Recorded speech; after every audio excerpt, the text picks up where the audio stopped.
Hello friends, welcome to optimistic studies. Optimistic studies में आप सभी का स्वागत है।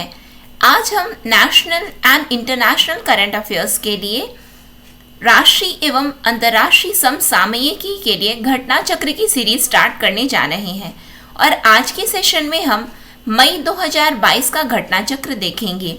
ये जो मई 2022 का घटना चक्र है, ये एक महीना बाद में पब्लिश होने वाले ये घटना चक्र होते हैं। यानी कि यदि जो घटना चक्र यदि जून में पब्लिश होकर के आता है तो वो मई का रहता है। अब ये मई का हम देख रहे हैं, इसका मतलब ये अप्रैल महीने का घटना चक्र है। यानी कि अप्रैल मंथ में कौन कौन सी नेशनल और इंटरनेशनल करंट की न्यूज़ है जो कि हमारे लिए इम्पोर्टेंट है जानना। तो आज हम उसको MCQ के माध्यम से उसको कवर अप करेंगे और ये जो इम्पोर्टेंट MCQs है वो आपके आगामी सभी प्रतियोगी परीक्षाओं में आपके लिए उपयोगी साबित होंगे। चाहे आप किसी भी फील्ड का एग्जाम दे रहे हैं, सभी में ये आपके लिए इम्पोर्टेंट साबित हो सकते हैं। यदि आप चैनल पे न्यू हैं तो चैनल को सब्सक्राइब कर लीजिए और बेल नोटिफिकेशन को ऑन रखिए, जिससे हम जो भी वीडियो डालें तो आप तक पहुंचती रहे। चलिए फिर हम आज के सेशन को स्टार्ट करते हैं, जो है हमारा घटना चक्र मई 2022।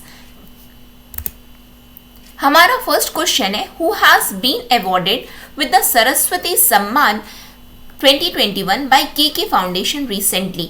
हमें यहाँ पे ध्यान क्या देना है, यहाँ पे हमें ध्यान ये देना है कि हाल ही में के फाउंडेशन द्वारा किसी सरस्वती सम्मान 2021 से सम्मानित किया गया है। कुलदीप संधू, टोनी एन सिंह, शरण कुमार लिम्बाले, रामदरश मिश्रा। कुलदीप संधू, टोनी एन सिंह, शरण कुमार लिम्बाले, रामदरश मिश्रा। बताइए, सरस्वती सम्मान 2021 के फाउंडेशन द्वारा किसे सम्मानित किया गया है? यहाँ पे जो हमारा करेक्ट आंसर है वो है रामदरस मिश्रा को सरस्वती सम्मान 2021 से सम्मानित किया गया है। क्यों सम्मानित किया गया है ये भी हम जान लेते हैं। तो इन्हें ये सरस्वती सम्मान इनकी कविता मैं तो यहाँ हूँ के लिए मिला है। 2020 का सरस्वती सम्मान शरण कुमार लिम्बाले जी को मिला था और ये उन्हें उनके मराठी उपन्यास सनातन के लिए मिला था। तो यहाँ से हमें दो चीज़ याद रखनी है। क्या याद रखनी है कि 2020 का सरस्वती सम्मान किसे मिला है?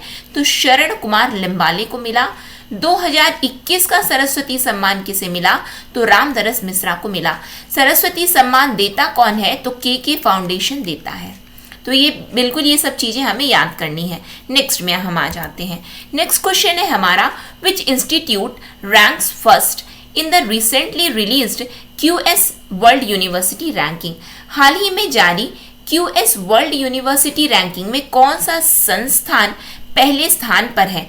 ऑक्सफोर्ड विश्वविद्यालय, मैसाचुसेट्स विश्वविद्यालय, स्टैनफोर्ड विश्वविद्यालय, कैम्ब्रिज विश्वविद्यालय। Oxford university, Massachusetts university, Stanford university, Cambridge university.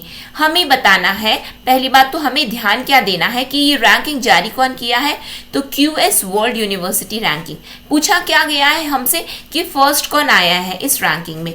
यहाँ पे जो हमारा करेक्ट आंसर है वो है मैसाचुसेट्स यूनिवर्सिटी और वी कैन से मैसाचुसेट्स विश्वविद्यालय। इसके बारे में थोड़ी और जानकारी हम जान लेते हैं।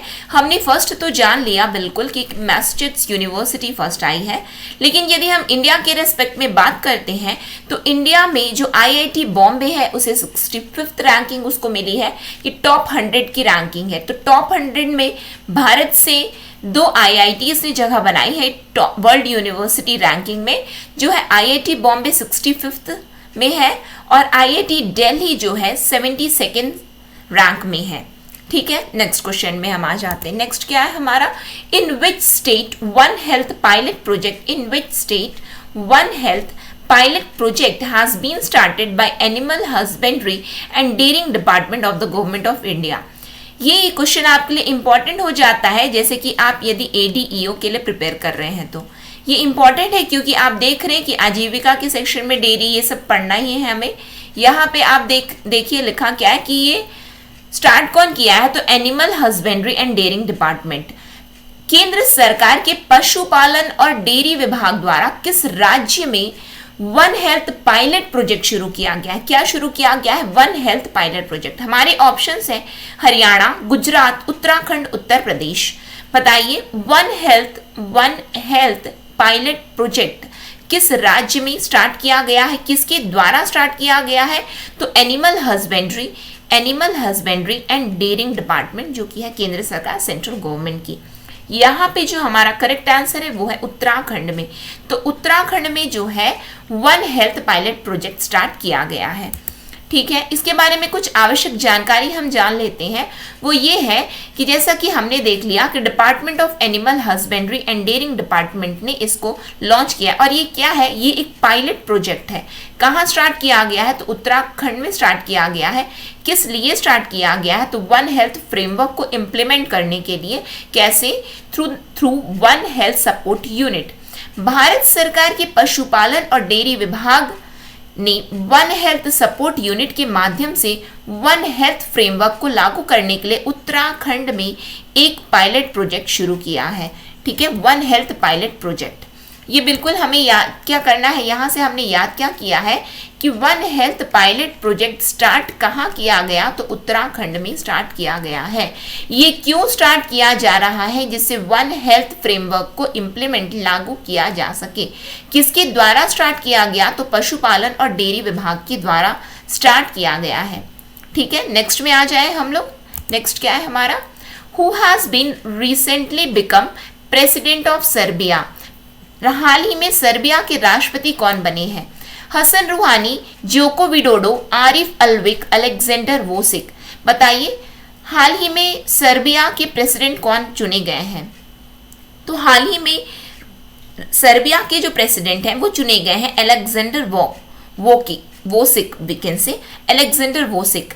ये आप क्वेश्चन देख रहे हैं, ये केवल ये बोलने पे नहीं कि केवल लिखा गया है कि इंपॉर्टेंट एमसीक्यू है, ये आप खुद एनालाइज कीजिए। आप अपने प्रीवियस ईयर क्वेश्चन पेपर्स को उठाइए और देखिए, जो कि इवन हाल ही में अभी हुए हैं, चाहे वो सीजी व्यापम द्वारा आयोजित हो या फिर वो सीजी पीएससी द्वारा आयोजित कोई भी कॉम्पिटिटिव एग्जाम हो, उसमें आप देखेंगे कि इसी पैटर्न के क्वेश्चंस आपसे पूछे गए हैं। जो कि हाल ही में जो न्यूज़ में रही है, हाल ही में न्यूज़ में रहते रहते उसको किससे लिंक कर दिया जाता है, तो उसको लिंक कर दिया जाता है स्टैटिक पोर्शन से। लेकिन वो स्टैटिक के साथ में जो करंट की न्यूज़, जैसे कि यहाँ पे हमसे पूछा जा रहा है कि सर्बिया के राष्ट्रपति कौन बने हैं, इसी तरीके से जो भी रिसेंट में अपॉइंटमेंट होती है वो बिल्कुल एग्जाम पॉइंट ऑफ व्यू से इंपॉर्टेंट हो जाती है। यहाँ पे सर्बिया के रिस्पेक्ट में हमें क्या याद करना है कि अलेक्जेंडर वोसिक, SAV याद कर लीजिए, S for Serbia, A Aleksandar Vucic. ठीक है, वोसिक और वोसिक आप जो भी चाहे वो बोल सकते हैं। ठीक है, नेक्स्ट क्वेश्चन में हम आ जाते। नेक्स्ट क्वेश्चन क्या है हमारा, खंजर 2022 is the joint military exercise between India and dash. खंजर 2022 भारत और डैश के बीच संयुक्त सैन्य अभ्यास है। रूस, फ्रांस, किर्गिस्तान, कजाकिस्तान। बताइए कि ये जो खंजर 2022 जो कि मिलिट्री एक्सरसाइज है, ये किसके किसके बीच में हो रहा है, इंडिया और किसके बीच में है, तो यहाँ पे जो हमारा करेक्ट आंसर है वो है किर्गिस्तान। किसके बीच में, इंडिया और किर्गिस्तान के बीच में ये खंजर एक्सरसाइज होता है। बिल्कुल हमें तो ये याद हो गया के फॉर किर्गिस्तान एंड के फॉर खंजर, लेकिन के फॉर तो कजाकिस्तान भी होता है। तो हम देखते हैं कि कौन कौन से युद्ध अभ्यास हैं जो कि हमें जानने हैं, लेकिन उससे पहले हम थोड़ी सी जानकारी खंजर एक्सरसाइज के बारे में जान लेते हैं। तो भारत किर्गिस्तान संयुक्त विशेष बल अभ्यास जो कि 9वां संस्करण रहा है, कब से कब तक का, तो कब से कब तक आयोजित हुआ, तो मार्च अप्रैल 2022 में यह हुआ है। विशेष बल प्रशिक्षण स्कूल बकलोह हिमाचल प्रदेश में आयोजित हुआ। तो बिल्कुल ये याद रखना है हमें कि खंजर, क्योंकि एग्जाम पैटर्न को यदि आप एनालाइज करेंगे बाकी अन्य एग्जाम को, तो इवन ये तक पूछ लिया गया है कि हुआ कहाँ पे है, तो खंजर का 9वां संस्करण हुआ है। कौन सा संस्करण, तो 9वां 9th एडिशन हुआ है। कहाँ पे हुआ है, तो हिमाचल प्रदेश में हुआ है। खंजर किसके किसके बीच का एक्सरसाइज है, तो इंडिया और किर्गिस्तान के बीच का ये युद्ध अभ्यास है। ठीक है, और आगे देखते हैं हम, जैसे कि मैंने आपको बताया कि हम कुछ युद्ध अभ्यास को देख लेते हैं, जैसे कि ऑस्ट्रेलिया के साथ में ये इंडिया और बाकी नेक्स्ट दूसरे देश के साथ में, तो हम देख रहे हैं। तो ऑस्ट्रेलिया के साथ में क्या होता है, तो ऑस्ट्रो हिंड, ऑस इंडेक्स और पिच ब्लैक होता है। क्या क्या होता है, Austro hind, A for Australia, ये याद हो जाएगा। हिंद क्या है, हिंदुस्तान। ऑस इंडेक्स यानी कि ऑस फॉर AUS ऑस्ट्रेलिया, इंड मतलब क्या होता है इंडिया, और EX क्या है एक्सरसाइज। और एक चीज बस हमें याद रखना है, पिच ब्लैक। तो ऑस्ट्रेलिया के लिए आपको बस क्या याद रखना है कि इंडिया कोई, और ऑस्ट्रेलिया को बस ऑस याद रखना है और IN याद रखना है, तो इंडिया हो जाएगा, और हिंदुस्तान, इंडिया और हिंदुस्तान, तो ऑस्ट्रा हिंद हो गया और ऑस इंडेक्स। और एक चीज जो आपको याद रखनी है वो है पिच ब्लैक, याद रख लीजिएगा। बांग्लादेश के साथ में हम यदि बात करें तो बांग्लादेश के साथ होता है संप्रीति। संप्रीति अब ऐसे याद कीजिए कि वो हमारे पास में है, तो पास में यानी कि वो हमारे समक्ष है, पास में जो लोग हमारे पास में होते तो उनसे अत्यधिक प्रीति हो जाती, प्रेम हो जाता है। तो क्या है, बांग्लादेश के साथ में हमें संप्रीति है, ठीक है, वो क्योंकि हमारे पास में है। फिर इन बैन कॉर्पेट, तो IN for India, BN for Bangladesh, ये हो गया। फिर इन बैन बिलात, इन बैन SF और टेबल टॉप और संवेदना, ये सब युद्ध अभ्यास है किसके साथ, तो बांग्लादेश के साथ में है। इंडिया के अधिकतर एग्जाम में पूछा क्या जाता है, तो कॉर्पेट देखा गया है कि एग्जाम में पूछा गया है, संप्रीति पूछा गया है और ये संवेदना पूछा गया है। बाकी इतने ज्यादा इंपॉर्टेंट नहीं है, यदि ये याद ना भी हो तो कोई बात नहीं, आप बस संप्रीति याद कर लीजिए, कॉर्पेट याद कर लीजिए, वो भी इन बैन कॉर्पेट, और संवेदना याद कर लीजिए, ठीक है।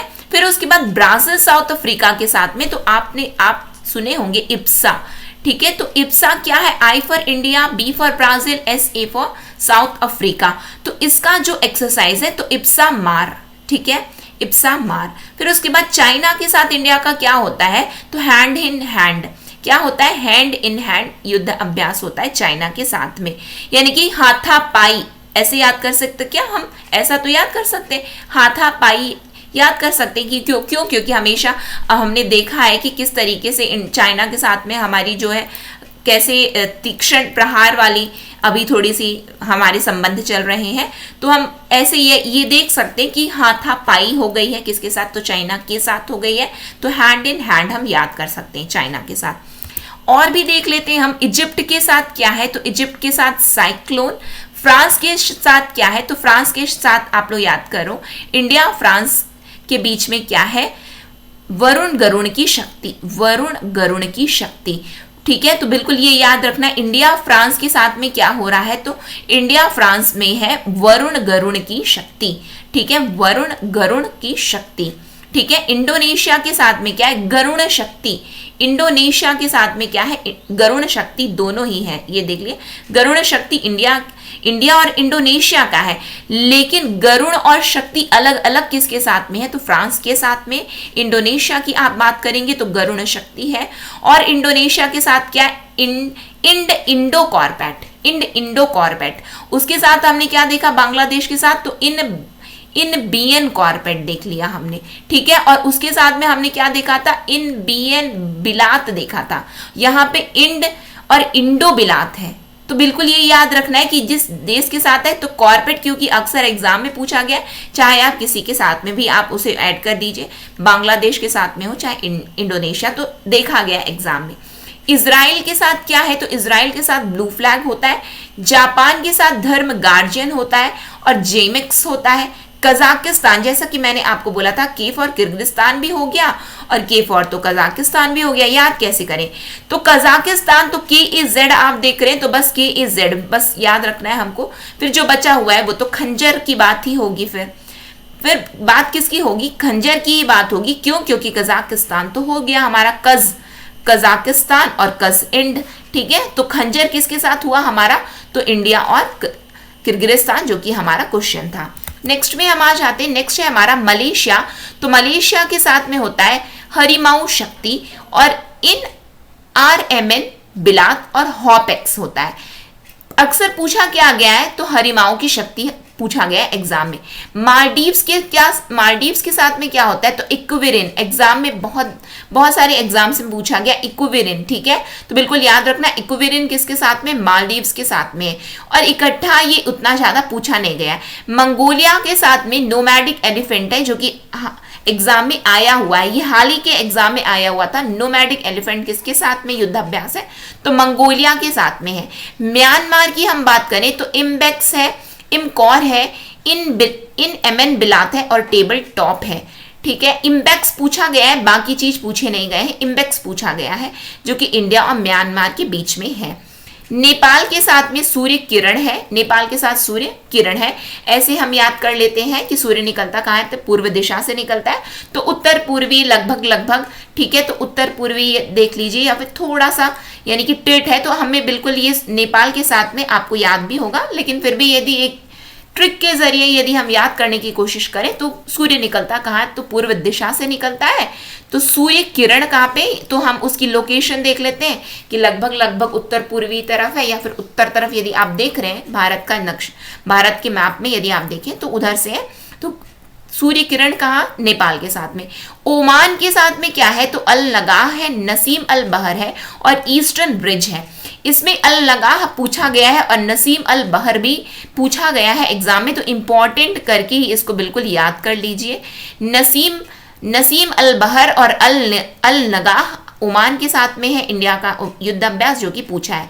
कतर के साथ जैर अल बहर है जो कि उतना एग्जाम में आया नहीं है, फिर भी एक बार देख लीजिए। बहर, जैर अल बहर किसके साथ में, कतर के साथ में है। फिर उसके बाद रशिया की बात आती है, तो रशिया के साथ में इंडिया का है इंद्रा, ठीक है।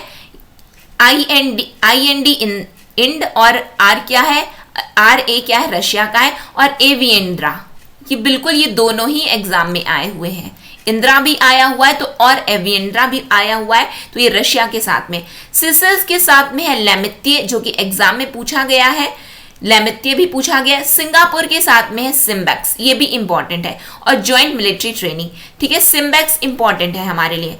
श्रीलंका के साथ में क्या है, मित्र शक्ति है। ये बताइए वरुण गरुण की शक्ति हमने किसके साथ देख लिया था, हमने फ्रांस के साथ में देखा था। गरुण शक्ति हमने किसके साथ देख लिया, तो हमने देख लिया था कि इंडोनेशिया के साथ में। अब ये आता है मित्र शक्ति, मित्र शक्ति किसके साथ में, तो श्रीलंका के साथ में। स्लीनेक्स भी किसके साथ में है, तो स्लीनेक्स श्रीलंका के साथ में, बिल्कुल एग्जाम में आया हुआ है ये स्लीनेक्स। फिर इन SLN SF और संवेदना, ठीक है। फिर थाईलैंड के साथ में क्या है, मैत्री आया हुआ है, ये मैत्री किसके साथ में है, तो थाईलैंड के साथ में। और इंडो थाई कॉर्पेट, तो कॉर्पेट बस ये देखना है कि उसमें नाम क्या लिखा है, नाम में ही आपको पता चल जाएगा कि ये कौन से किस देश के बारे में पूछ रहा है। फिर क्या है, सियाम भारत, जिसमें आपको याद क्या करना है, मैत्री, जो मैत्री क्योंकि आया हुआ है। UAE के साथ में क्या होता है, तो डेजर्ट ईगल होता है, डेजर्ट ईगल होता है, तो बिल्कुल ये पूछा गया है डेजर्ट ईगल, ठीक है, UAE के साथ में।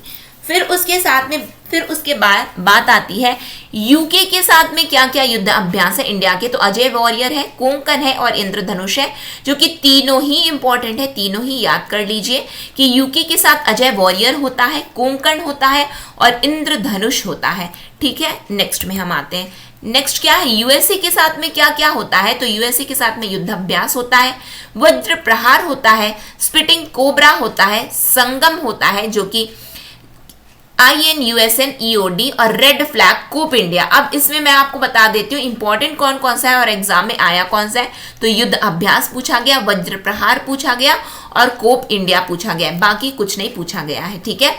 उज्बेकिस्तान के साथ में क्या है, तो 10 है, उज्बेकिस्तान के साथ में क्या है, तो 10 है, तो याद कैसे होगा, तो उस देख रहे हैं आप लोग उज्बेकिस्तान, तो उस ठीक है, ये बिल्कुल याद कर लेना, ये उज्बेकिस्तान, तो उसका जहां भी दिखेगा तो वो उज्बेकिस्तान है। वियतनाम के साथ में क्या होता है, तो विनबैक्स होता है और INVPN बिलात होता है, जो कि विनबैक्स पूछा गया, ये कूट में पूछा गया था, ये कूट में पूछा गया था विनबैक्स, जो आप देख रहे हैं मैच द फॉलोइंग के फॉर्म में पूछा गया है, वियतनाम के साथ में विनबैक्स होता है, ठीक है। तो ये हमने 28 इंपॉर्टेंट मिलिट्री एक्सरसाइज देखी जो कि इंडिया और 28 अनदर कंट्रीज के साथ में जो इंडिया के मिलिट्री एक्सरसाइज युद्ध अभ्यास होते हैं उसको हमने बिल्कुल इसको देख लिया है, ठीक है।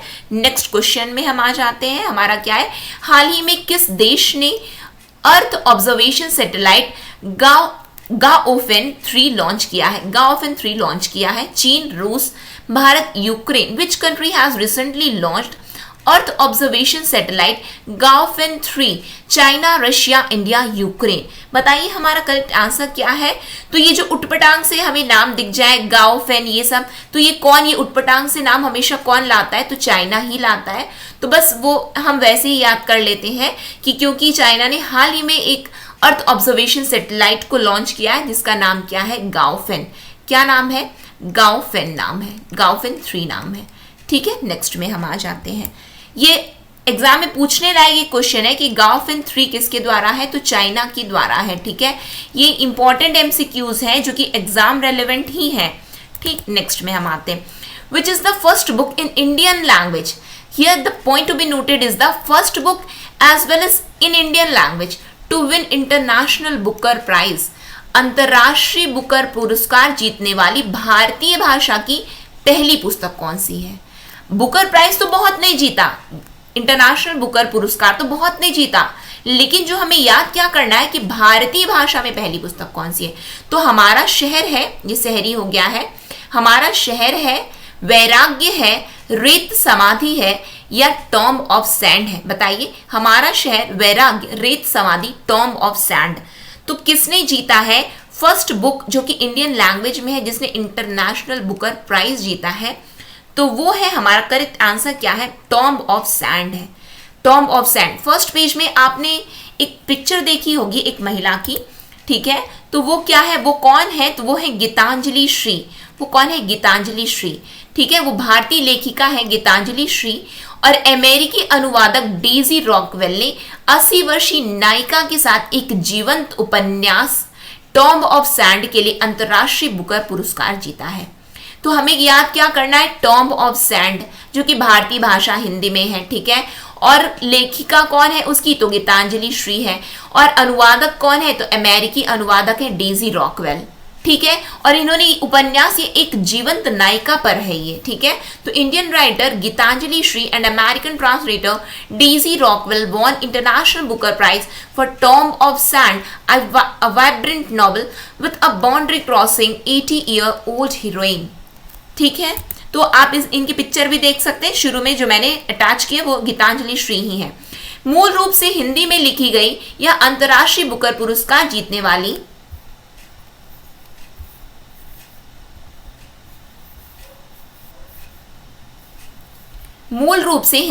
यह अंतर्राष्ट्रीय बुकर पुरस्कार जीतने वाली किसी भी भारतीय भाषा की पहली पुस्तक है जिसने अंतर्राष्ट्रीय बुकर प्राइज को जीता है, जो दुनिया भर में उन उपन्यासों को मान्यता देती है जिनका अंग्रेजी में अनुवाद किया गया है।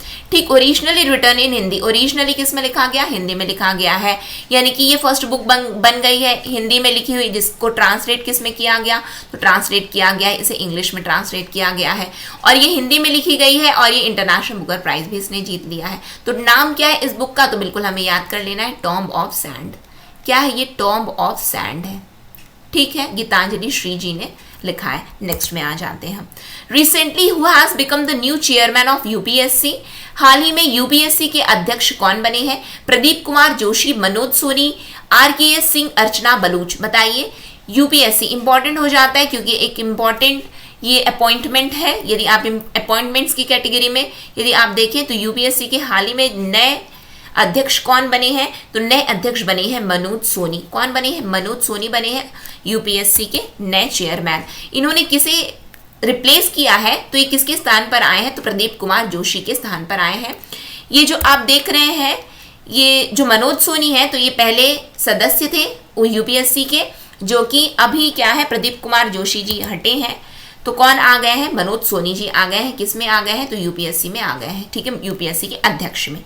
नेक्स्ट में हम आ जाते हैं, Kangra T will get GI tag from European commission, it is from which Indian state. Kangra चाय को यूरोपीय आयोग ने जीई टैग को यूरोपीय आयोग से जीई टैग मिलेगा, यह भारतीय राज्य से, यह किस भारतीय राज्य से है। ठीक है, तो हमें यह बताना है, हमारे ऑप्शन है उत्तराखंड, हिमाचल प्रदेश, जम्मू कश्मीर, दिल्ली।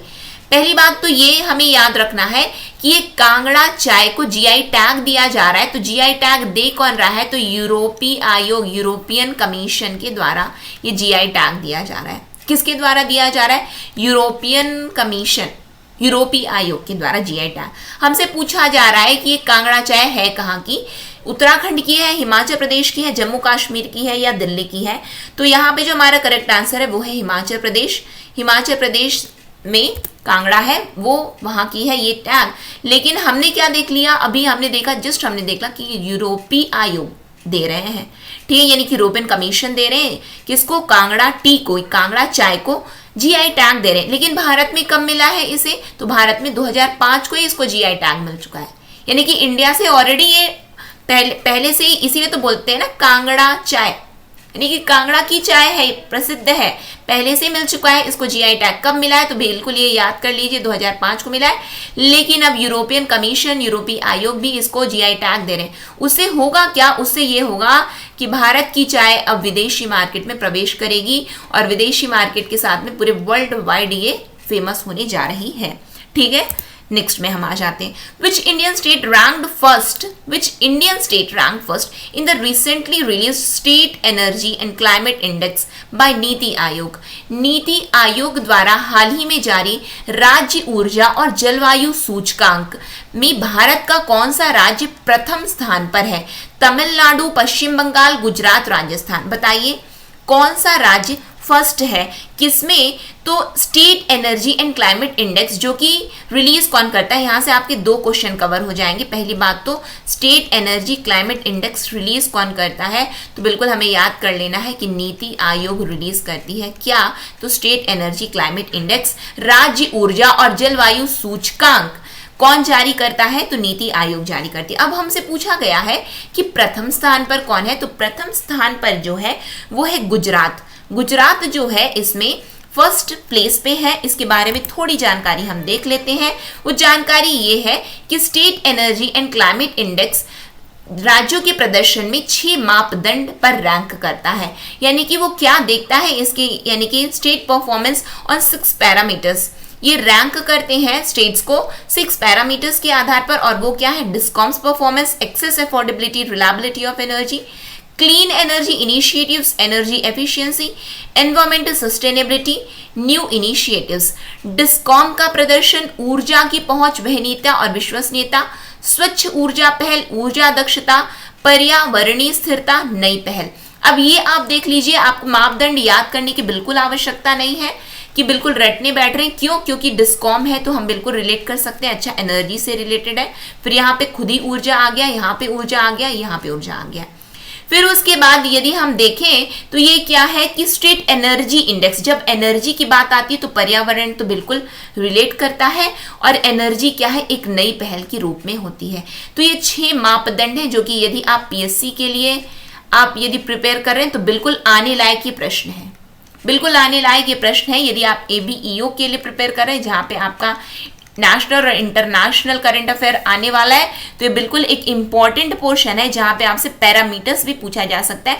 क्योंकि आप ये एक्सपेक्ट मत करो कि पीएससी आपको बहुत ही छोटे छोटे क्वेश्चंस दे देगा और हमने बिल्कुल उसको याद कर लिया और बिल्कुल बन जाते हैं। तो जैसा कि आप सभी जान रहे हैं बिल्कुल पैटर्न बदल रहा है, लेकिन हमें डरना नहीं, उसके लिए हमें क्या करना है, हमें प्रिपेयर करना है। पहले से हम प्रिपेयर रहेंगे तो क्या हमारे लिए वो क्या बिल्कुल कुछ नहीं होगा। किसी भी कॉम्पिटिटिव एग्जाम को फाइट मत मानना, ठीक है। फाइट मान लोगे ना तो बिल्कुल हमेशा ये रहेगा, यानी कि दुश्मनी वाला हो गया है। आप उसको बैटल मानो, आप उसको बैटल मानोगे। अब जब बैटल मानने लग जाओगे ना किसी भी कॉम्पिटिटिव एग्जाम को, तो होगा क्या, आप इतनी प्रिपरेशन कर लोगे। क्यों, क्योंकि अब ये बैटल है आपके लिए। तो जब आप इतनी प्रिपरेशन कर लोगे तो बिल्कुल जीत तो आपकी ही है। जब हम क्या करते हैं कि बिल्कुल अब ये बैटल होने जा रहा है तो बिल्कुल आप तैयारी किए रहोगे।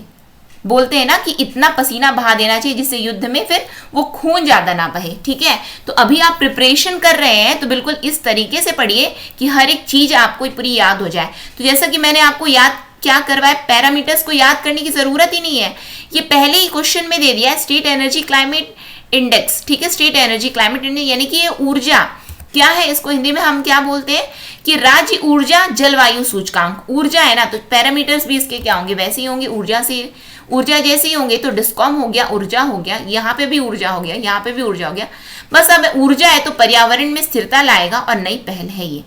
ठीक है। नेक्स्ट, और इसके बारे में हम देख लेते हैं क्यों, क्योंकि ये स्टेट एनर्जी क्लाइमेट इंडेक्स एक इंपॉर्टेंट इंडेक्स हो जाता है जो कि आया हुआ है एग्जाम में। किसके द्वारा जारी किया गया? तो नीति आयोग के द्वारा। बड़े राज्य में शीर्ष 3 राज्य श्रेणी कौन सी है? तो गुजरात, केरल और पंजाब है, जो कि टॉप 3 स्टेट्स है अमंग लार्जर स्टेट्स कैटेगरी। तो GKP है, GKP क्या है? गुजरात, केरला और पंजाब। और देख लेते हैं, ये बड़े राज्यों की श्रेणी है। छोटे राज्यों में शीर्ष 3 राज्य हैं, गोवा, त्रिपुरा और मणिपुर। गोवा, त्रिपुरा, मणिपुर, GTM। तो top 3 states among smaller states category, जो गोवा, त्रिपुरा, मणिपुर। और देख लेते हैं हम लोग टॉप 3 यूटीज कौन सी हैं? 3 शीर्ष में केंद्र शासित प्रदेश कौन से हैं? तो चंडीगढ़ है, दिल्ली है, दमन और दीव, दादरा एंड नागर हवेली है। तो ये क्या है? यूटीज में टॉप 3 है। फिर उसके बाद हमने क्या देख लिया?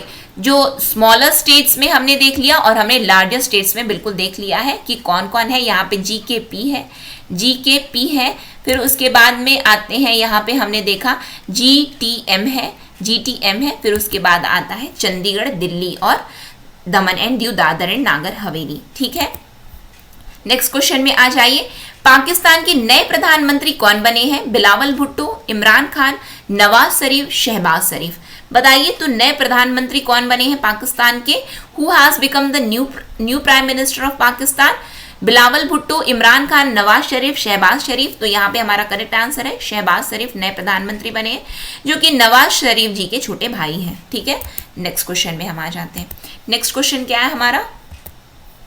Which Indian states have been made 2021 Tree City of the World by the United Nations Food and Agriculture Organization UNFAO, जिसे हम शॉर्ट फॉर्म में बोलते हैं।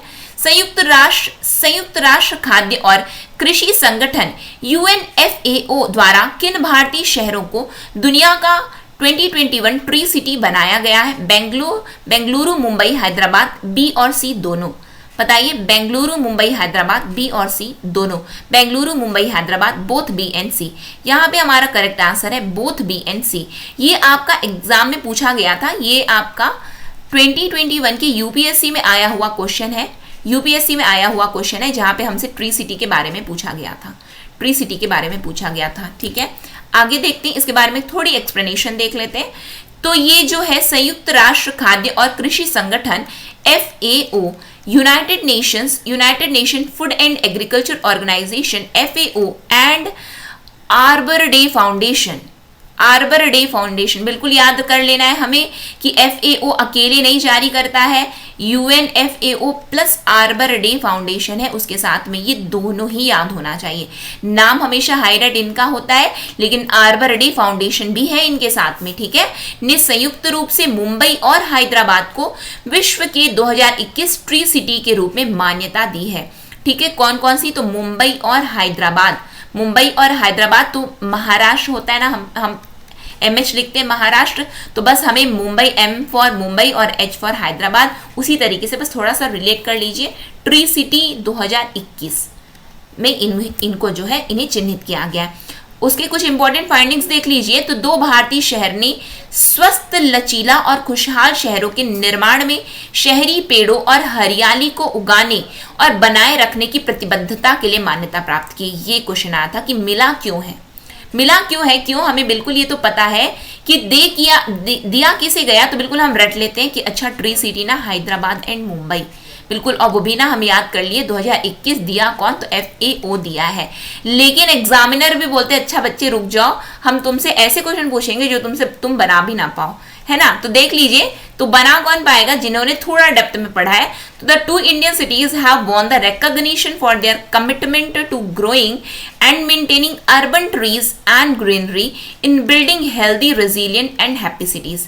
जो कि आप केवल रीड किए रहेंगे तो बिल्कुल आप आसानी से जान जाएंगे कि ट्री सिटी दिया गया, तो ऑब्वियस है ना कि क्या है, एक हेल्दी ग्रीनरी इन्होंने मेंटेन की होगी। हैप्पी सिटीज क्यों? क्योंकि एकदम पूरी सभी जगह हरियाली ही हरियाली है। ठीक है, तो और क्या लिखा हुआ है कि ये जो हैदराबाद है, तो हैदराबाद भारत का एकमात्र शहर था जिसे 2020 tree city of the world के रूप में मान्यता दी गई थी। तो जो यूपीएससी में क्वेश्चन आया था वो तब किसको, केवल 2021 में, जैसा कि मैंने आपको बताया है। तो यूपीएससी में उस समय 2020 के बारे में पूछा गया था, तो उस समय क्या था, तो हैदराबाद को बस मिला था, क्या मिला था, तो ट्री सिटी के रूप में इसे चिन्हित किया गया था। तो आपको क्या याद रखना है, इंपॉर्टेंट की पॉइंट्स क्या है कि 2020 में किसे मिला है, तो हैदराबाद को मिला है ट्री सिटी। 2021 में कौन है, तो हैदराबाद के साथ में मुंबई भी आ गया है। हैदराबाद तो है ही, हैदराबाद के साथ में मुंबई भी आ गया है, जिसे क्या मिला है, तो ट्री सिटी के रूप में इसे घोषित किया गया है। नेक्स्ट क्वेश्चन में आप आ जाइए। 2023 में होने वाले G20 शिखर सम्मेलन की मेजबानी के लिए भारत सरकार द्वारा G20 समन्वयक किसे बनाया गया है? इकबाल सिंह लालपुरा, VM क्वात्र, पीयूष गोयल, हर्षवर्धन श्रृंगला। बताइए, who has been made G20 coordinator by the government of India to host G20 summit to be held in 2023। अब हमें याद क्या कर लेना है कि बिल्कुल G20 समिट इंडिया होस्ट करने वाला है। कब इंडिया होस्ट करने वाला है, तो इंडिया होस्ट करने वाला है 2023 को। अब 2023 में जब G20 समिट होगी तो इसके लिए क्या चुना गया है, इसके लिए G20 कोऑर्डिनेटर चुना गया है, G20 कोऑर्डिनेटर चुना गया है। ठीक है, तो यहाँ पे जो हमारा करेक्ट आंसर है वो है हर्षवर्धन श्रृंगला जी को G20 का कोऑर्डिनेटर चुना गया है। ठीक है, G20 समन्वयक के रूप में हर्षवर्धन श्रृंगला जी को चुना गया है। इसे हम थोड़ा सा देख लेते हैं विस्तृत रूप से। क्यों? क्योंकि एक इंपॉर्टेंट पॉइंट हो जाता है। क्यों? क्योंकि अब भारत ही मेजबानी करने जा रहा है। तो G20 के शेरपा भारतीय वाणिज्य मंत्री पीयूष गोयल बने रहेंगे। शेरपा यदि आपसे पूछेगा तो G20 का शेरपा कौन है, तो आपको याद क्या करना है, पीयूष गोयल है। यदि आपसे कोऑर्डिनेटर G20 में, आप ऐसे याद कर लीजिए, G20 का शेरपा यदि आपसे पूछा गया तो आपको पीयूष गोयल का नाम याद रखना है। और यदि आपसे कोऑर्डिनेटर समन्वयक पूछा गया तो आपको हर्षवर्धन श्रृंगला याद करना है। ठीक है, तो भारत 1 दिसंबर 2022 को इंडोनेशिया से G20 की अध्यक्षता ग्रहण करेगा और 2023 में भारत पहली बार G20 लीडर समिट का आयोजन करेगा। तो अभी 2022 में कौन कर रहा है, तो इंडोनेशिया कर रहा है। कौन कर रहा है, इंडोनेशिया कर रहा है। 2023 में कौन करेगा, तो इंडिया करेगा G20 की अध्यक्षता। बिल्कुल ये याद रखना है हमें। ठीक है, नेक्स्ट आ जाते हैं। और क्या बताया जा रहा है, तो G20 बाली शिखर सम्मेलन 2022 के बारे में थोड़ा सा हम देख लेते हैं कि क्या है, कि 17वीं बैठक है जो कि कहाँ पे हो रही है, बाली इंडोनेशिया में। कब से कब तक होगी, तो 15 से 16 नवंबर 2022। 15 से 16 नवंबर, जैसा कि मैंने आपको बताया कि 2022 में कौन है, इंडोनेशिया। तो इंडोनेशिया के कहाँ पे, तो बाली में ये समिट होने जा रही है G20 की। 2020 मैंने लिख दिया ना, 2022 है ना। फिर उसके बाद क्या है, इसकी थीम क्या है, तो इसकी थीम है recover together recover stronger. Recover together recover stronger, एक साथ पुनर्प्राप्त करें, मजबूत पुनर्प्राप्त करें, एक साथ पुनर्प्राप्त करें और मजबूत recover together recover stronger, RTRS। ठीक है, नेक्स्ट में हम आ जाते हैं। Who will host 2022 Commonwealth Games? 2022 राष्ट्रमंडल खेलों की मेजबानी कौन करेगा?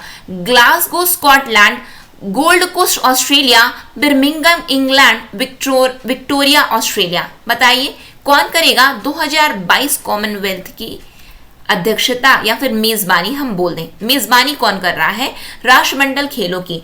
तो राष्ट्रमंडल खेलों की मेजबानी कौन करने जा रहा है, बर्मिंघम इंग्लैंड। कौन, बर्मिंघम इंग्लैंड करने जा रहा है। इसके बारे में थोड़ा सा हम इंपॉर्टेंट देख लेते हैं कि 2022 Commonwealth Games officially known as 22 Commonwealth Games and commonly known as Birmingham 2022।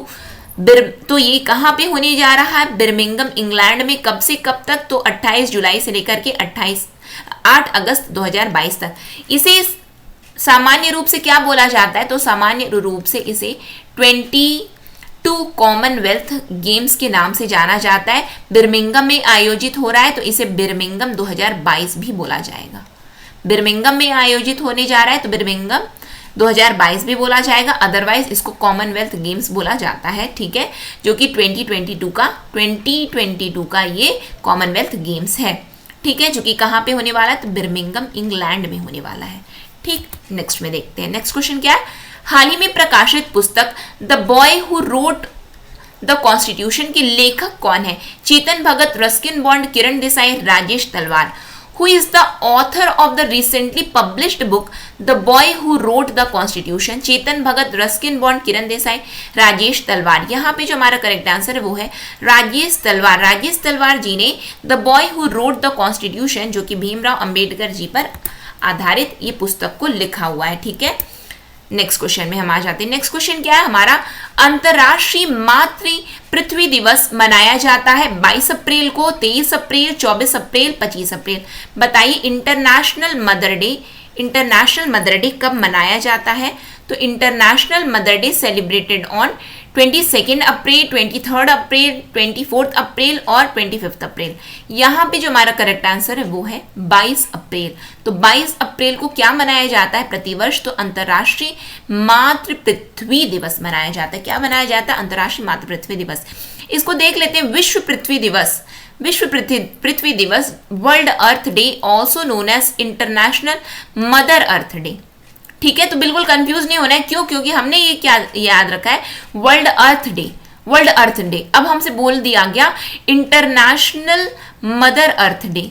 अब हम बोलेंगे अरे हमने तो पढ़ा है वर्ल्ड अर्थ डे, ये तो पूछ लिया इंटरनेशनल मदर अर्थ डे, तो नहीं, तो दोनों एक ही है। अंतर्राष्ट्रीय मातृ पृथ्वी दिवस के रूप में भी जाना जाता है इसे, और हर साल इसे 22 अप्रैल को मनाया जाता है। 2022 का इसका विषय क्या रहा है? तो हमारे ग्रह में निवेश करें, इन्वेस्ट इन अवर प्लैनेट, जो कि थीम रहा है अर्थ डे का 2022 के लिए। ठीक है, नेक्स्ट क्वेश्चन देखते हैं हम। हाल ही में भारत ने पहली बात तो ये पहला दे दिया, तो ये इंपॉर्टेंट यहीं से अपने आप में बन गया, पहला वाला है ना। तो पहले शुद्ध हरे हाइड्रोजन संयंत्र का उद्घाटन किस राज्य में किया है? तो किस राज्य में किया है? Karnataka, Uttar Pradesh, Chhattisgarh, Assam. In which state India's first pure green hydrogen plant has been inaugurated recently? India's first pure green hydrogen plant. ठीक है, तो कहाँ पे? कर्नाटक, उत्तर प्रदेश, छत्तीसगढ़, आसाम। बताइए करेक्ट आंसर हमारा क्या है? यहाँ पे हमारा करेक्ट आंसर है असम में। कहाँ पे? असम में इंडिया का first pure green hydrogen plant को इनॉग्रेट किया गया है। पहले शुद्ध हरे हाइड्रोजन संयंत्र का उद्घाटन हुआ है। इसके बारे में थोड़ा जान लेते हैं। ऑयल इंडिया लिमिटेड ने असम में अपने जोरहट पंप स्टेशन, ये भी याद कर लीजिए, जोरहट पंप स्टेशन कहाँ पे? तो जोरहट पंप स्टेशन असम में है, पर प्रतिदिन 10 किलोग्राम की स्थापित क्षमता के साथ में भारत के पहले 99.999% शुद्ध ग्रीन हाइड्रोजन पायलट प्लांट की कमीशनिंग के साथ में भारत में हरित हाइड्रोजन अर्थव्यवस्था की दिशा में पहला महत्वपूर्ण कदम उठाया है। हमें याद क्या करना है यहाँ पे? हमें बिल्कुल ये याद करना है कि oil India limited has taken the first significant step towards green hydrogen economy in India with commissioning of India's first 99.999% pure green hydrogen pilot plant with an installed capacity 20 kg per day at its Jorhat pump station इन आसाम। तो बिल्कुल यहां से हमने क्या याद कर लिया? हमने ये याद कर लिया है कि यदि हमसे पूछा जाएगा कि first pure green hydrogen plant कहां पे स्थापित हुआ है? तो आसाम में स्थापित हुआ है। किसके द्वारा? तो ऑयल इंडिया लिमिटेड के द्वारा। ठीक है, और ये क्या है? ये शुद्धता, ठीक है, आपने जान लिया, शुद्धता बिल्कुल आपने याद कर लिया है। और ये 10 kg पर डे है। क्या है? देख लीजिए यहाँ पे लिखा हुआ है। इसकी क्षमता कितनी है? तो इन्होंने बता दिया है कि प्रतिदिन 10 किलोग्राम की क्षमता है इसकी। ठीक है, और कहाँ पे स्थापित किया गया? तो जोरहट पंप स्टेशन पे। ठीक, नेक्स्ट में हम आ जाते हैं। हाल ही में यूनेस्को द्वारा किस शहर को विश्व पुस्तक राजधानी 2022 बनाया गया है?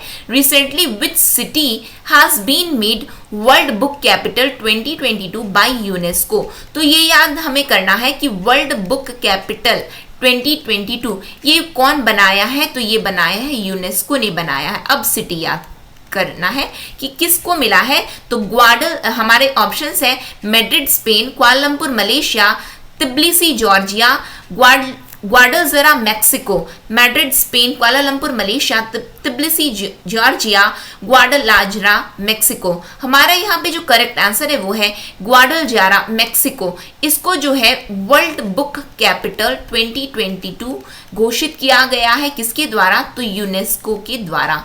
ठीक है, यूनेस्को के द्वारा इस सिटी को। इसके बारे में थोड़ा आवश्यक जानकारी हम जान लेते हैं कि यह शहर पहले से ही 2017 से मीडिया एवं कला का एक यूनेस्को क्रिएटिव सिटी घोषित कर दिया गया था। यानी कि 2017 में यूनेस्को ने इसे क्रिएटिव सिटी के रूप में घोषित किया हुआ था पहले से। किस लिए घोषित किया था? तो मीडिया और आर्ट्स के लिए। किसके लिए? The city already a UNESCO creative city of media arts since 2017। UNESCO की बात आती है तो यूनेस्को कब फाउंड हुआ, इसकी स्थापना कब हुई है? तो 16 नवंबर 1945 में। यूनेस्को का मुख्यालय कहाँ है? तो पेरिस फ्रांस में है। यूनेस्को के सदस्य कितने हैं? तो 193 डेज है। यूनेस्को के प्रमुख कौन है? तो ऑड्रे अजौले है। ये बिल्कुल याद होना चाहिए हमें, क्यों? क्योंकि पूछ लिया जाता है यूनेस्को का हेड कौन है? तो ऑड्रे अजौले। कितने मेंबर्स हैं? तो 193। हेडक्वार्टर कहाँ है? पेरिस फ्रांस में। फाउंड कब हुआ है? तो 16 नवंबर 1945 में। ठीक है, नेक्स्ट में हम आ जाते हैं। नेक्स्ट क्वेश्चन क्या है हमारा? हाल ही में एनकोवैक्स हाल ही में खबरों में है, यह क्या है? कोविड-19 बूस्टर डोज है, वरिष्ठ नागरिकों के लिए कोविड-19 का टीका है, पशुओं के लिए कोविड-19 का टीका है, या बच्चों के लिए कोविड-19 का टीका है? Recently एनकोवैक्स is in news. What is it? Covid booster dose, covid vaccine for senior citizen, covid vaccine for animals, covid vaccine for children's. तो यहाँ पे जो ये एनकोवैक्स है, तो एनकोवैक्स क्या है? कोविड-19 वैक्सीन फॉर एनिमल्स है। क्या है ये? पशुओं के लिए कोविड-19 का टीका है। तो बिल्कुल ये याद करना है, इंपॉर्टेंट है हमारे लिए। ये एनकोवैक्स है क्या? इसके बारे में थोड़ी जानकारी हम और देख लेते हैं कि कृषि मंत्री नरेंद्र सिंह तोमर ने हरियाणा स्थित ICAR national research centre on इक्विन्स NRC द्वारा विकसित जानवरों के लिए देश का पहला घरेलू कोविड-19 वैक्सीन एनकोवैक्स लॉन्च किया है। तो ये एनकोवैक्स क्या है? अब ये पूछा जाएगा कि ये कहाँ पे लॉन्च किया गया है, तो बिल्कुल हमें ये याद करना है कि ये हमारा इंडिया का ही है। कहाँ का है? ये हमारा इंडिया का ही है। ठीक है, और हमें ये क्या याद करना है कि ये कहाँ पे ये डेवलप किया गया? तो Haryana based ICAR national research centre on इक्विन्स के द्वारा ये विकसित किया गया है। ये एनकोवैक्स है क्या? तो Ancovax is an inactivated SARS-CoV-2 delta कोविड-19 vaccine for animals. The immunity induced by Ancovax neutralises both delta and omicron variants of SARS-CoV-2। यहाँ पे क्या बोला गया है कि एनकोवैक्स जानवरों के लिए एक निष्क्रिय SARS-CoV-2 है। ये भी पूछ लिया जाता है। क्यों? क्योंकि आप देख रहे होंगे कि किस तरीके से बायो का पोर्शन सभी एग्जाम्स में इंक्रीज कर दिया गया। जैसे कि आपने अभी हॉस्टल वार्डन का एग्जाम जैसे कि होने वाला है, वैकेंसी आने वाली, तो उसके लिए एक इंपॉर्टेंट हो जाता है। क्या इंपॉर्टेंट हो जाता है? कि ये एक इनएक्टिवेटेड है, ये इनएक्टिवेटेड है, निष्क्रिय है। ठीक है, SARS-CoV-2 डेल्टा कोविड-19 का टीका है। ये एनकोवैक्स द्वारा प्रेरित प्रतिरक्षा SARS-CoV-2 के डेल्टा और ओमिक्रॉन दोनों प्रकारों को बेअसर करती है। यानी कि केवल एक के लिए नहीं कि डेल्टा वेरिएंट के लिए, ये ओमिक्रॉन के लिए भी है। कौन? तो एनकोवैक्स। ठीक है, ये हमारा अपना ही है, यानी कि हमारे देश में ही इसे बनाया गया है। ठीक है, घरेलू है ये भी इंपॉर्टेंट हो जाता है। और देख लीजिए कि केंद्रीय मंत्री नरेंद्र सिंह तोमर ने जानवरों के लिए SARS-CoV-2 के खिलाफ antibody detection kit CAN-CoV-2 ELISA kit भी लॉन्च किया है। तो कि जांच कैसे की जाए, तो उसके लिए किट भी लॉन्च कर दी। जांच के लिए, टेस्टिंग के लिए किट लॉन्च कर दिया गया, ELISA kit, CAN-CoV-2 ELISA kit, और वैक्सीन भी लॉन्च कर दिया। वैक्सीन का क्या नाम है? एनकोवैक्स। ठीक है, और यहाँ पे देख लीजिए the union minister Narendra Singh Tomar also launched CAN-CoV-2 ELISA kit and antibody detection kit against SARS-CoV-2 for animals. हमें याद क्या करना है कि ये एनिमल्स के, AN क्या है? एनिमल, और AN फॉर एनकोवैक्स। ठीक है, नेक्स्ट में हम आ जाते हैं। नेक्स्ट क्या है हमारा? भारत सरकार के सिद्धांत वैज्ञानिक सलाहकार के रूप में किसे नियुक्त किया गया? प्रिंसिपल वैज्ञानिक सलाहकार भी आप बोल सकते हैं। तो के Vijay Raghavan Murali Shankar Ajay Kumar Sood Ajit Doval, who has been appointed as the principal scientific advisor to the government of India. के विजय राघवन, मुरली शंकर, अजय कुमार सूद, अजीत डोभाल. बताइए किसे चुना गया है as a principal scientific adviser. तो हाल ही में इनकी नियुक्ति हुई है प्रिंसिपल साइंटिफिक एडवाइजर के रूप में और वो है अजय कुमार सूद. कौन है? अजय कुमार सूद. इन्होंने किसको रिप्लेस किया है? तो इन्होंने के विजय राघवन जी को रिप्लेस किया और इनकी अपॉइंटमेंट कब हुई है? हाल ही में हुई है, अप्रैल 2022 में इनकी अपॉइंटमेंट हुई है. ठीक है, तो जैसा कि मैंने आपको बता दिया कि इन्होंने किसको रिप्लेस किया, तो के विजय राघवन को इन्होंने रिप्लेस किया as a principal scientific adviser. Principal scientific adviser. Next में हम आ जाते हैं, हाल ही में किस देश ने दुनिया की सबसे शक्तिशाली परमाणु सक्षम RS-28 सरमात मिसाइल का परीक्षण किया है? भारत, चीन, यूएसए, रूस. Which country has recently test fired the world's most powerful nuclear capable RS-28 Sarmat missile? India, China, USA, Russia. अब हमें याद करना है RS याद करना है, तो बिल्कुल हमें याद हो जाना चाहिए रशिया. RS Russia. ठीक है, रशिया सरमामत, रशिया सरमामत, सरमात मिसाइल. ठीक है, रशिया सरमामत. अब शर्माने की बात ही नहीं, जब युद्ध कर रहे हो तो शर्माने की बात नहीं, हमने केवल याद किया है बस इसे. RS-28 Sarmat missile. ठीक है, सरमात मिसाइल किसके द्वारा? तो रशिया के द्वारा, यानी कि करेक्ट आंसर क्या है हमारा? रशिया है. ठीक, इसके बारे में थोड़ी जानकारी हम जान लेते हैं कि RS-28 सरमत, जिसे सतन है ना, सतान, शैतान नहीं, शतन बोलिए या शतान बोल दीजिए, शतान 2 के नाम से जाना जाता है, एक रूसी तरल ईंधन सुपर भारी थर्मोन्यूक्लियर सशस्त्र अंतर महाद्वीपीय रेंज बैलिस्टिक मिसाइल है. याद क्या करना है आपको, यदि आप पीएससी के लिए प्रिपेयर कर रहे हैं तो ये बिल्कुल एक इंपॉर्टेंट है, जहां पे साइंस एंड टेक से जो क्वेश्चन आता है करंट का, वो बिल्कुल ये पूछा जा सकता है कि ये जो सरमात मिसाइल है, सरमात मिसाइल है रशिया सरमामत 28. ठीक है, RS-28 जो कि क्या है, ये एक बैलिस्टिक मिसाइल है, बैलिस्टिक मिसाइल है. ठीक है, क्या है? बैलिस्टिक मिसाइल है, इंटर कॉन्टिनेंटल अंतर महाद्वीपीय रेंज बैलिस्टिक मिसाइल है. यहाँ पे देख लीजिए, RS-28 Sarmat known as Satan 2 is an Russian liquid fuelled super heavy thermonuclear armed intercontinental range ballistic missile. दो चीज हमें यहाँ पे इंपॉर्टेंट याद करनी है, जो कि बनेगा किससे क्वेश्चन आपको पता है, ये न्यूक्लियर केपेबल है. क्या है? ये न्यूक्लियर केपेबल मिसाइल है. और क्या है? ये inter continental range ballistic missile है. ये एग्जाम में पूछने लायक क्वेश्चन है, क्योंकि पीएससी में पूछा भी गया है. ठीक है, नेक्स्ट देखते हैं हम. नेक्स्ट क्या है? Which country has been invited as the guest of honour at the Paris book festival 2022?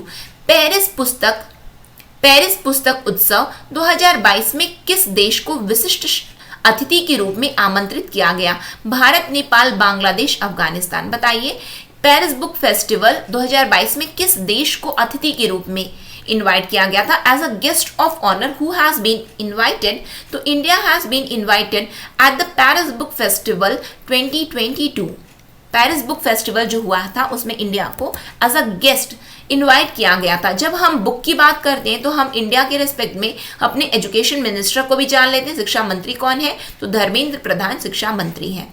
ठीक है, तो पेरिस बुक महोत्सव 2022 का आयोजन 21 से 24 अप्रैल 2022 तक किया गया था. ठीक है, किया जा रहा नहीं है, किया गया था ये. ठीक, क्योंकि आप हम अभी देख रहे हैं. नेक्स्ट में आ जाते हैं हम. 2022 में होने वाले लेखाकारों के 21वें विश्व कांग्रेस की मेजबानी कौन सा देश कर रहा है? America, Australia, Bharat, Japan. Which country is hosting 21st World Congress of Accountants to be held in 2022? America, Australia, India, Japan. बताइए कौन सा देश होस्टिंग कर रहा है, मेजबानी कर रहा है, वो भी क्या? 21वें संस्करण किसके? तो world Congress of accountant, world Congress of accountant. बताइए, तो इंडिया कर रहा है. कौन कर रहा है? इंडिया, भारत कर रहा है. इसके बारे में थोड़ी जानकारी हम देख लेते हैं कि Bharat world Congress of accountant, world Congress of accountant के अस्तित्व के, वर्ल्ड कांग्रेस ऑफ अकाउंटेंट के अस्तित्व के 118 वर्षों में पहली बार 21वें विश्व लेखाकार Congress, world Congress of accountants, लेखाकारों के कुंभ, इसे क्या बोला जाता है? वर्ल्ड कांग्रेस ऑफ अकाउंटेंट्स को क्या बोला जाता है?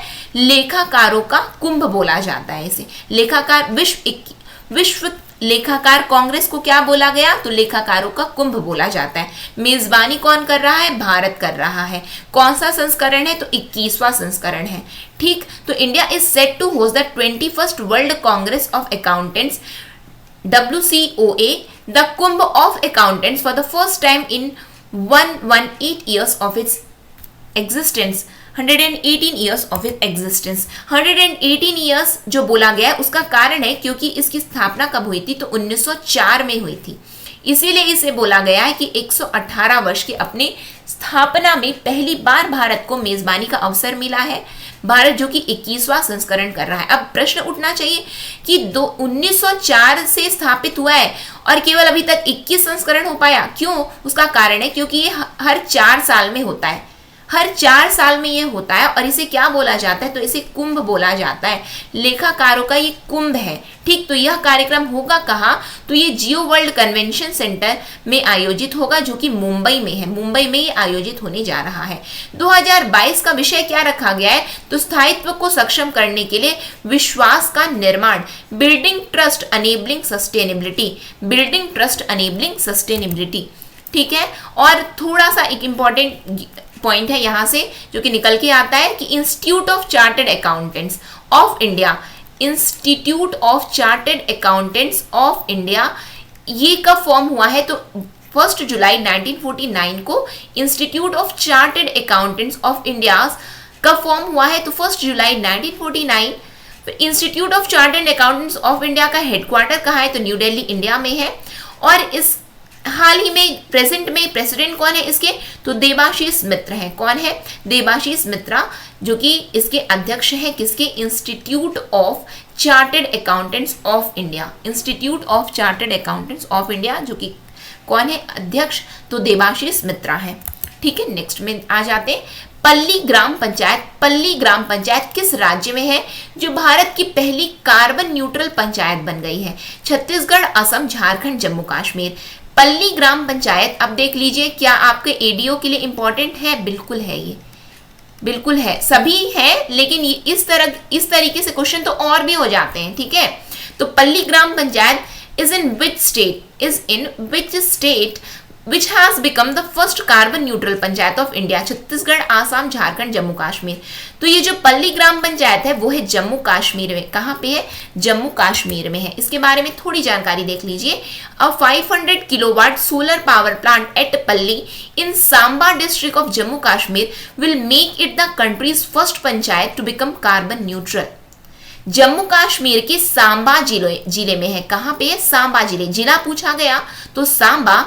राज्य पूछा यदि केंद्र प्रशासित प्रदेश है, जैसा कि हम जानते हैं जम्मू कश्मीर, तो केंद्र प्रशासित प्रदेश क्या है? जम्मू कश्मीर। स्थान यदि पूछा गया तो जम्मू कश्मीर। गांव कौन सा है? ग्राम पंचायत कौन सी है? तो पल्ली ग्राम पंचायत में 500 किलोवाट का सौर ऊर्जा संयंत्र स्थापित किया गया है और यह इसे कार्बन न्यूट्रल बनने वाली देश की पहली पंचायत बना देगा। क्यों? क्योंकि वहां पे स्थापित क्या हुआ है? तो 500 किलोवाट का सौर ऊर्जा संयंत्र स्थापित हुआ है जो कि इसे क्या बनाएगा? कार्बन न्यूट्रल बनने वाली देश की पहली ग्राम पंचायत है ये देख लीजिए। देख रहे हैं आप लोग पिक्चर? ठीक है, नेक्स्ट में हम आ जाए हमारा जो कि आज का लास्ट क्वेश्चन है हमारा, क्या है? Champion of the earth life time achievement award 2022 किसे मिला है? Narendra Modi, David Attenborough, Joe Biden, Vladimir Putin. Who has received champion of the earth life time achievement award 2022? Narendra Modi, David Attenborough, Joe Biden, Vladimir Putin. हमारा यहाँ पे correct answer है David Attenborough. David Attenborough को क्या मिला है? तो 2022 का champion of the earth life time achievement award मिला है। Champion of the earth life time achievement award. इसके बारे में थोड़ा हम देख लेते हैं कि ये champion of the earth life time achievement award देता कौन है? तो इसको यूएनईपी देता है। कौन देता है? संयुक्त राष्ट्र पर्यावरण कार्यक्रम by United Nation Environment Programme के द्वारा यह दिया गया है। ये यूएनईपी कब फाउंड हुआ? तो 1972 में फाउंड हुआ, ये जो कि इंपॉर्टेंट ईयर है। 1972 में ये यूएनईपी की स्थापना हुई है, जो कि इसका मुख्यालय कहाँ है? तो नैरोबी केन्या में है। और इसमें जो एग्जीक्यूटिव डायरेक्टर है, कार्यकारी निर्देशक है, वो कौन है? Inger Anderson. इंगर एंडरसन है, ठीक है, इंगर एंडरसन, जो कि डेनमार्क से है, जो कि कहां से? डेनमार्क से है। तो बिल्कुल, तो हमें क्या याद करना है? यूएनईपी। यूएनईपी क्या दिया? तो champion of the earth, champion of the earth life time achievement award, champion of the earth, ठीक है। फिर उसके बाद अब एनवायरमेंट है, तो बिल्कुल अर्थ वाले अवार्ड तो देगा ही यूएनईपी। यूएनईपी फाउंड कब हुआ? तो 1972 में फाउंड हुआ। ये इसका हेडक्वार्टर कहाँ पे है? तो नैरोबी केनिया में है। कहाँ है? नैरोबी केनिया में है। और इसके एग्जीक्यूटिव डायरेक्टर कौन है? कार्यकारी निर्देशक कौन है? तो एग्जीक्यूटिव डायरेक्टर है इनके इंगर एंडरसन, इंगर एंडरसन, ठीक है, जो कि कहाँ के हैं? तो डेनमार्क के हैं। ये याद कर लीजिए, क्योंकि आता है, जैसे कि ये सब इंपॉर्टेंट हो जाते हैं कि ये जो हाल ही में जो न्यूज़ में रहती है, जो एजेंसी, जो बॉडी, तो उसके जो अध्यक्ष हैं, ये सब के बारे में पूछ लिया जाता है। तो एग्जीक्यूटिव डायरेक्टर कौन है? इसके कार्यकारी निर्देशक कौन है? तो इंगर एंडरसन है। केनिया, नैरोबी में, नैरोबी केनिया में इसका हेडक्वार्टर है और 1972 में इसकी स्थापना हुई थी। तो ये हमने टॉप 25 इंपॉर्टेंट एमसीक्यूज को डिस्कस किया है, जो कि हमारे सभी कॉम्पिटिटिव एग्जाम में बहुत ही हेल्प करेगा। और अब से हमने घटना चक्र को स्टार्ट किया है, हमने घटना चक्र को स्टार्ट किया है, जहां पे हमने क्या देखा है? हमने मई 2022 का देखा है घटना चक्र। मई 2022 का मतलब होता है कि ये अप्रैल की न्यूज़ है। इसी तरीके से हम पूरा एक साल का पूरा घटना चक्र प्रिपेयर करेंगे, जो कि आपके सभी कॉम्पिटिटिव एग्जाम, क्योंकि हाल ही में अभी एडीओ, एबीओ, फिर उसके बाद आरआई हो गया, हॉस्टल वार्डन हो गया, तो ये सब में आपके लिए बहुत ही इंपॉर्टेंट साबित होने वाला है। और भी जो भी आप अन्य कॉम्पिटिटिव एग्जाम के लिए प्रिपेयर कर रहे हैं, तो उसमें भी ये बहुत ही इंपॉर्टेंट होगा। क्यों? क्योंकि ये है समसामयिक, तो ये घटना चक्र है जो कि नेशनल इंटरनेशनल दोनों को कवर किए हैं हमने, ठीक है। तो ये सेशन आपको कैसा लगा? यदि अच्छा लगा हो तो ज़रूर लाइक कीजिएगा, ज़्यादा से ज़्यादा लोगों तक शेयर भी ज़रूर कीजिएगा। और यदि आपने चैनल को सब्सक्राइब नहीं किया है तो चैनल को सब्सक्राइब भी कर लीजिए और बेल नोटिफिकेशन को ऑन रखिए, जिससे हम जो भी वीडियो डालें तो आप तक पहुंचती रहे। नेक्स्ट सेशन में हम बहुत जल्द मिलेंगे। नेक्स्ट सेशन तक के लिए optimistic learning. Thank you for the session. दरवाजे के पास सामने में ऊपर में